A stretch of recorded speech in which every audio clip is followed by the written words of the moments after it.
I want people to hear my voice. And just forget their troubles for 5 minutes. But it's also a dream because of how complex she was as a person. You know, you don't get parts like Amy every day, and that's not because she's Amy Winehouse, but it's because she was everything in one, you know. She was smart and funny and bold and brave, but also incredibly vulnerable and emotional. And that's kind of what I wanted to bring. I wanted to sort of, you know, of course she's an icon, as she should be, but remind people of the vulnerability of Amy, the girl behind the music. I met someone tonight. Stay lucky, Amy. Got an eye for the bad boys. Just every time he spoke about Amy, he sounded really earnest, really honest, and you can tell. So, yeah, it was from like a very honest, obviously mixed bag of emotions, but for me everything he said just rang true, and that's what I wanted to then go in the vein of having met him.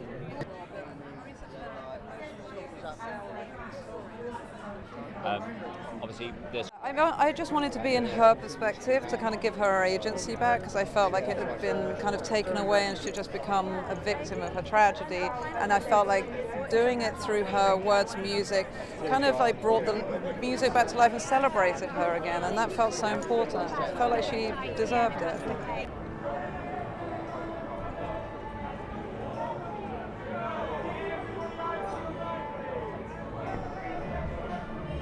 I tell you why, because I think Amy, in the tradition of great jazz singers, she was going through her own personal problems, her own mental health issues, her own trauma, just like Billie Holiday did, someone on that vein, or Miles Davis. And the music, the jazz, was a means by which they could deal with their trauma. So it wasn't in order to sell records to you or me. It was a necessity, what they needed to do in order to survive. But because of the authenticity that was involved in, it appealed to us. Highest charting album from a British female artist in the US ever. Well, sounds like she's my partner in crime, but she's also my angel. She makes me feel so confident in what I do. You know, to have someone like that as a collaborator is just like worth its weight in anything. You know, I'd love to work with her on everything I do, because she just makes me believe in myself. The trick is finding the right projects, obviously, like with anything. Well, she wants to do what I want to do. But when that connects, like it did on Amy, you know, I think we're a proper force to be reckoned with, because we understand each other so well and we respect each other as far as where our mad, crazy minds go to. And, you know, that's when it's worthwhile doing. It should be fun as well. I don't think I was put on this earth just to sing.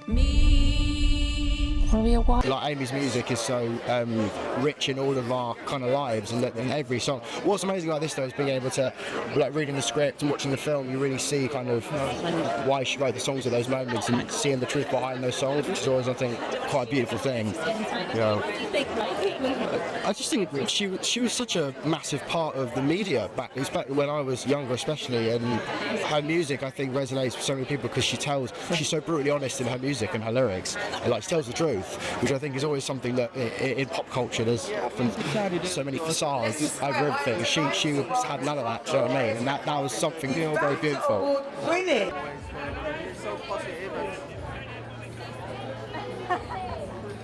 know what I mean? That is me. But I just think it's so positive, it's so strong.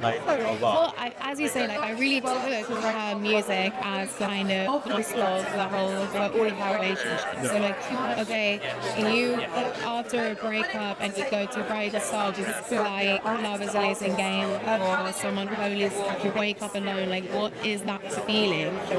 To be able to have, the emotional intensity to go and write a song like those that is so full of vulnerability and pain, but also emotional intelligence, and I think it was just about really writing those things down for me and exploring those things and always working backwards. So then when you're confronted with Eddie and Blake, and there was no doubt in my mind that I had to be completely and utterly in love. So, because you can see it here in the music. That's all the music.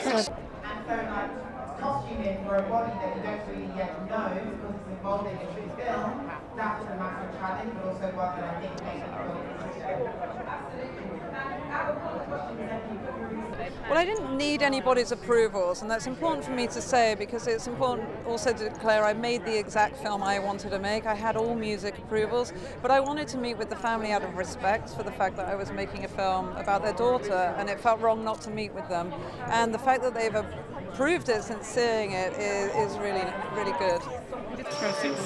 Well, with these things, it's challenging for her and for me.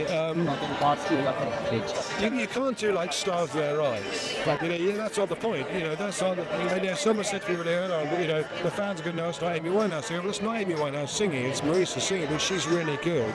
But she's acting the part of Amy Winehouse. Some of my favourite films, like Walk the Line, where he acted against Johnny Cash, or Ray, where he won the Oscar. They're really sad, but the point is they're playing that role. People go to listen to records and experience that thing. And so we're telling a story, we're portraying a role. It was really exciting. It was really exciting about how amazing how Marisa just got better and better. That's my daughter. That's my Amy. So much to say, Yeah, I just thought Marisa had knuckled down so hard because these are obviously huge boots to step into, and no one wanted to do like a basic imitation. So she worked hard, I worked hard, and made sure that when we were on set we could just be free, spontaneous, instinctive, and it was just a great environment to work in. And that's thanks to this one. We just had like a real safe space to experiment, get things wrong, get things right, and it was a great way to work.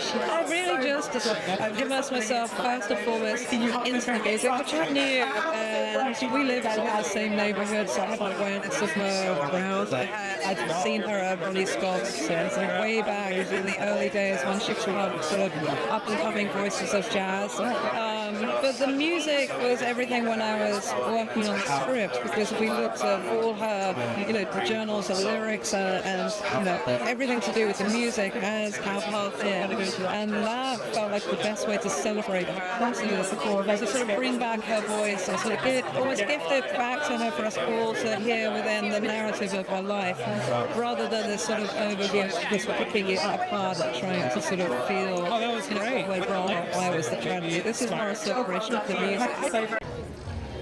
I mean, I don't know. It's difficult to kind of put into words the whole experience. I mean, working with Leslie, I did lots of singing lessons every day for 4 months.